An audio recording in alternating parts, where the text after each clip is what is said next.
All right, everybody, welcome back to another session of Rub and Dirt. Today we have Alex Dunwoodie. For those of you who don't know, is the brother to Adam Dunwoodie. Um, that's gonna confuse me. Why you both have to have A's? I don't know. Yeah. But kind of tell us a little bit about yourself to start. Well, I'm a mechanic up in the city, in Kansas City. Um, I work on tanker trailers every day. I had a baby about 7 months ago, so I haven't been able to do a whole lot of racing this year. But next year we're looking to change that.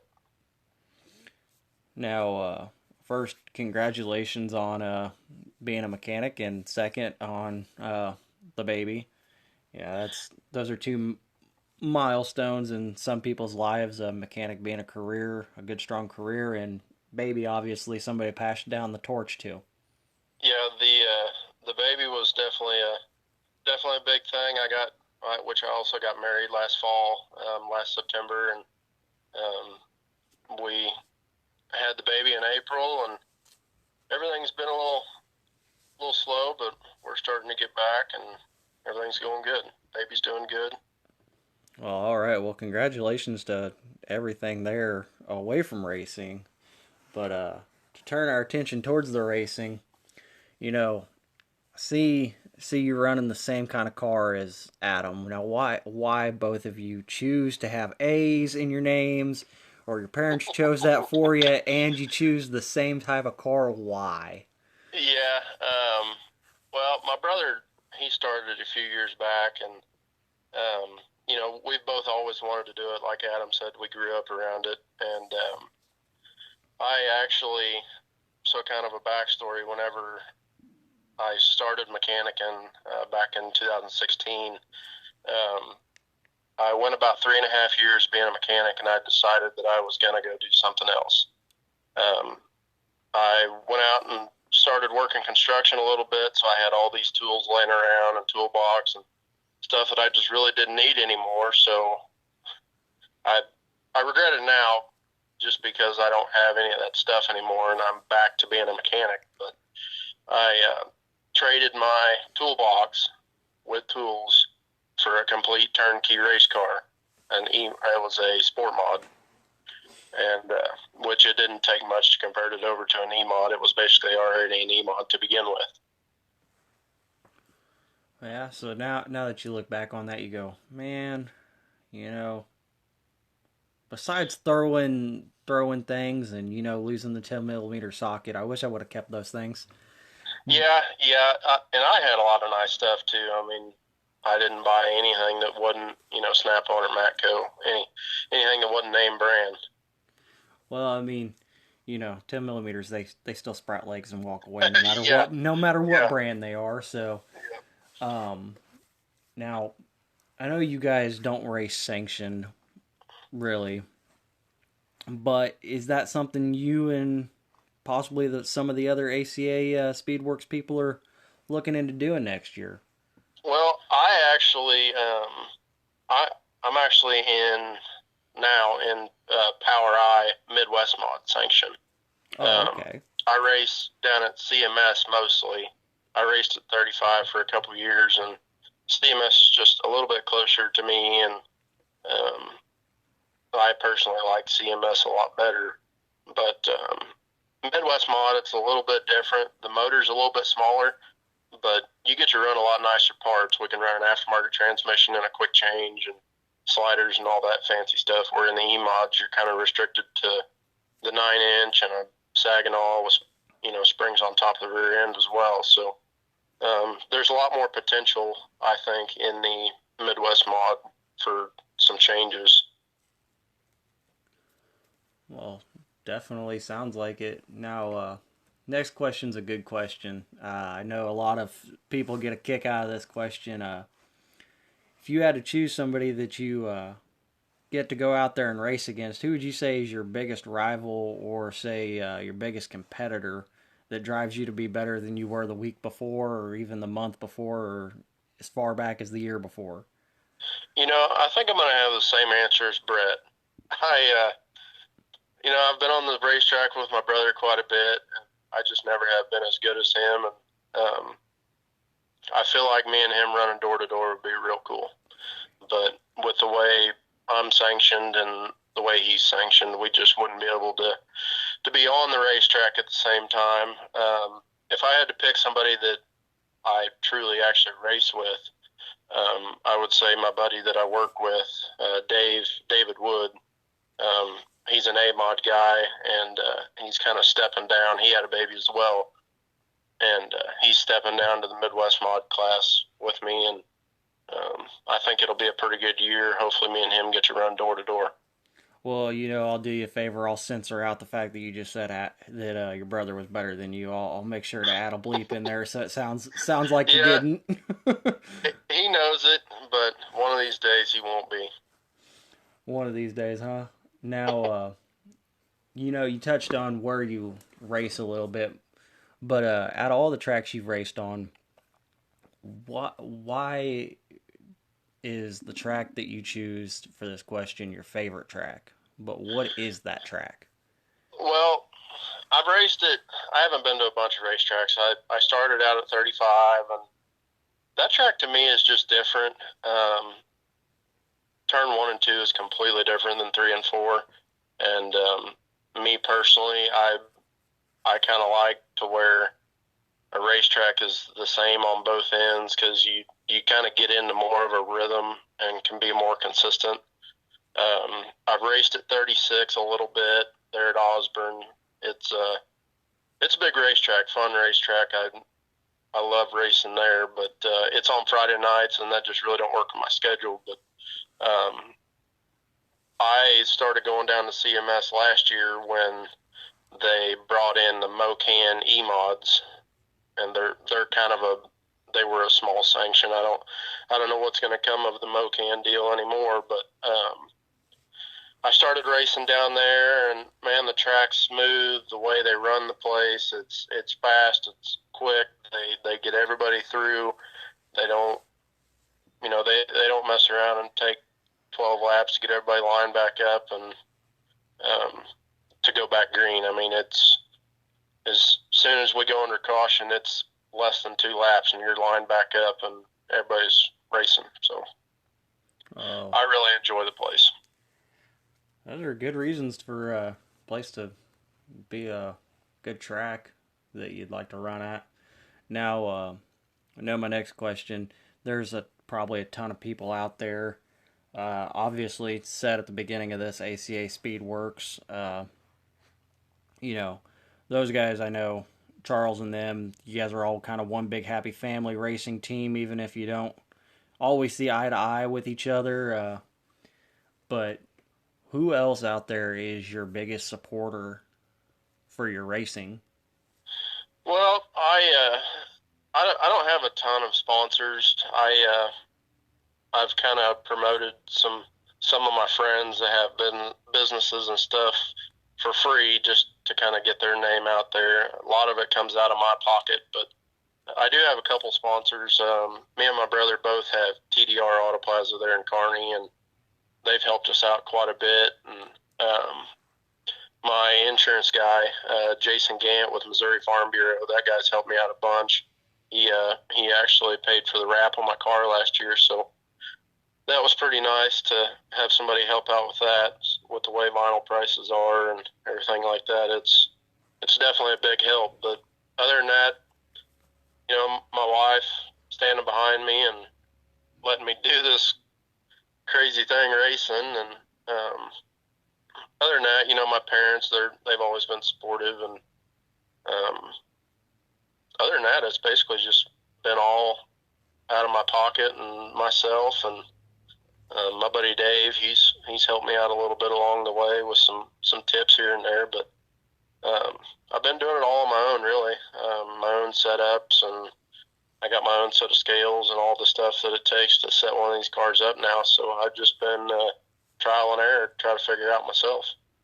Now, moving on to the future, what does next year hold to you? What is your big goal for next year? Well, I haven't got that win under my belt yet. The only thing I've actually won is a B feature, and I don't count that as a win, but I'd like to get a heat race win, and then I'd like to get a feature win, but we'll see what it comes about. I got a new car this year. I went out and bought a GRT, so we'll see what that does for me. I think I have a pretty good potential of maybe getting that win under my belt next season. Well, certainly more than just one win, hopefully, next year.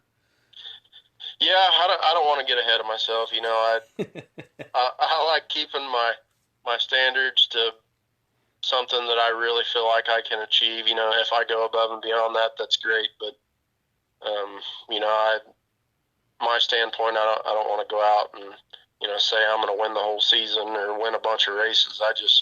I go out there to have fun and, you know, enjoy my weekends and spend time with family and friends. And if I win along the way, great. Now, I don't know necessarily if you're going to have the same answer as your brother or if you're going to have about the same answer as Brett when I ask this question, but if there wasn't an issue as far as finance or time or sponsors out there, what would be a class you would love to run no matter what it is out there in the world? Well, for a long time, I really wanted to run a late model, but I definitely think that now, after being in a modified, I would love to travel the USMTS series from start to finish, you know, from the spring all the way to the fall. But that, you know, that would take a bunch of supporters and everything like that. But I think USMTS would have to be my answer for that one. All right. Now, moving up around and everywhere, every race you get more experience. Do you feel as though you still got a lot more to learn, or have you pretty well rounded out how you race your tracks that you go to get you the best lines and stuff? Well, CMS has always been, I mean, there's always a decent cushion, and it doesn't necessarily go super slick like I kind of wish it would. I prefer a slick racetrack, honestly, but I don't know. I think that, man, I don't know. I think that just a consistent track would help me out a bunch. I don't think that I'm anywhere near knowing everything, you know, about racing or setups or anything like that. And I don't think anybody can ever quit learning, you know, like there's always something new that somebody's figuring out to get faster and stuff like that. So Now, you did mention that you got married, so obviously, you know, while she was your girlfriend and while she was your fiance, she was a strong supporter behind you. But did you guys develop any kind of like little family tradition before the race, before you guys went out and raced? And is that something you're gonna bring along with the kiddo now in the life? well, we really didn't have much of a tradition, really. I mean, the only thing we really did is she was the one that always put my window net up on my car every time we went to the racetrack. No matter who was there, she'd bump them out of the way to put that window net up. So is that something, you know, she's still gonna do? Bring the baby down there and they both put the window net up, or you think she's gonna hog that window net tradition? Well, I'm hoping next year that we do get the baby to the racetrack. This year I only raced 4 races this year, so I didn't get to go to the racetrack a bunch, and she stayed home most of the times with the baby because all the noise and everything like that, we didn't want to bring him into it too quick and, you know, get him scared or anything like that. So I'm hoping we get to bring him to the racetrack next year. I'm really, really looking forward to that. Now, I got the most loaded question out of everything coming up. You know, the reason why it's the most loaded question is because it's different for everybody. It's the same for some, but there's a million and one different answers out there for this. You know, what does racing mean the most to you? I'm gonna say just the fun of it. You know, I don't necessarily eat, sleep, breathe racing, but I do enjoy it a lot. Um, but then again, at the end of the day, I enjoy going inside the house and seeing my little guy and my wife and everybody like that. So I look at it as more of a hobby that I can go and have fun with, and some nights I'll get to I'll be able to take my son out in the shop with me, and we'll be able to work together on the car. So I'm really looking forward to that as well.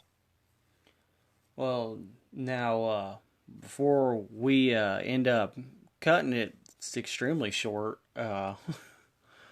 is there any kind of embarrassing stories out there about the other ACA Speedworks drivers you'd like to kind of give us a little bit of hint to, kind of give them that little nudge to want to come out here and speak to us and clear the air about something? Yeah. Whenever you talk to Aaron, I'm gonna call out Aaron here. Um, you can ask him about the time that I ran completely over him on the racetrack. I drove the car in way too hard, and I drove completely over the left front of his car and tore everything off the left front of his car, and which I destroyed mine as well. But I was extremely new into racing at that time, and I seen that hole, and that hole was definitely not big enough. You know what they say? There's an old saying, I think, from Mario Andretti: the one who goes for the hole is no, or for one who no longer goes for the hole while it is open is no longer a race car driver, but the one who Yeah. goes for a hole that is not there becomes Ricky Stenhouse Jr. I think that was one of my favorite quotes coming out of that whole ending portion of that NASCAR year. Was everybody was quoting him, going, "If you shoot for the hole that's there, you're Mario Andretti. If you shoot for the hole that's not there, you're Stenhouse." Um, I was also there the night at CMS that Brett decided to yank that head off in the pits, and See, that's still I insane to me. I I looked out the door of my trailer, and I was just thinking, why? I'm the kind of guy that if I got a bent tie rod, instead of fixing it, I'll load it and go home. It's not worth rushing around in the pits to me, and forgetting to do something. And I'm real big on everything being just perfect on my car before I go out on the racetrack, because safety to me is everything. And I I could not believe Brett was yanking the head off of that motor. I'm still amazed that you guys just watched it happen and were like, "Yep, just let him go." Even if he said he didn't want any help, I would have felt sort of compelled to at least get him wrenches or something. Yeah, Cause he come over and asked for a few tools, and I don't think he had everything to do it, but he got the tools that he had, and he made it work. I'll give it to him that I'll give that kid everything. He will make it work no matter what. well, I certainly know your brother and Charles and Brett's gonna be listening to this podcast. So now, is there any kind of stories out there you want to share with us, or you think that's enough for today? Just calling Aaron out just for today, and maybe somebody nudges Aaron and go, "Hey, you gotta go answer this now." Yeah. I'm calling Aaron out so that way he can get on here and do his next. All right. Well, I look forward to trying to get Aaron on here next, or at least pretty soon. Uh, it's been a pleasure to talk with you. I know you're probably a shorter. The interview seems like it's been only a shorter time. It's been 20 minutes. I'm not trying to rush anybody. Uh, and like I've said before, all of our interviews are up to however long our drivers want to talk or answer questions. You know, it's always a pleasure to talk with you guys out here. Is there anything you want to say before we go? No, I mean, I appreciate what you're doing. I never, honestly, I never thought I was gonna do an interview with anybody about my racing career. I never thought I would get to that point and ACA just, man, they've helped us out so much, just getting our name out there and promoting us drivers. That's a huge thing, and I think that ACA is doing something special with this infield videos where a lot of people see it from in the stands, but a lot of people don't see what happens in the infield. The way the car looks from the infield versus outside of the fence. Of course. Now, on behalf of us here from Rubbin' Dirt, we got to obviously thank the W guys for providing us with the good partnership. I know you guys have your own special code to use over there. I've got my own special code. I haven't been saying my special code as stupid as I realized I hadn't been, but if you guys go over to W Energy and use, I think it's ACA 10% for 10% ACA off. 10, yeah. ACA 10 for 10% off if you want to use their code. That obviously supports them. If you want to give us a little bit of support, use code Fluffy Paws. I think that's Fluffy Paws 13 or 513. One of those two. I'll get you the exact. Give me just 1 second. Yeah, just Fluffy Paws for 10% off. Then we appreciate all the support from everybody. This has been a crazy idea of mine that happened 2 years ago, and here we are making it happen. So I appreciate all the drivers and supporters and everybody that listens. Yeah, everybody's got to start somewhere, and starting at the bottom and working your way up. Even one podcast at a time. You never know who you're gonna get on and who's gonna hear it. And well, Alex, I certainly thank you for your time, and I look forward to hearing from you next year and see how everything progresses with life and on the track and off the track. Yeah, definitely. We will be in touch. All right. Well, have a great day. Yep, you too.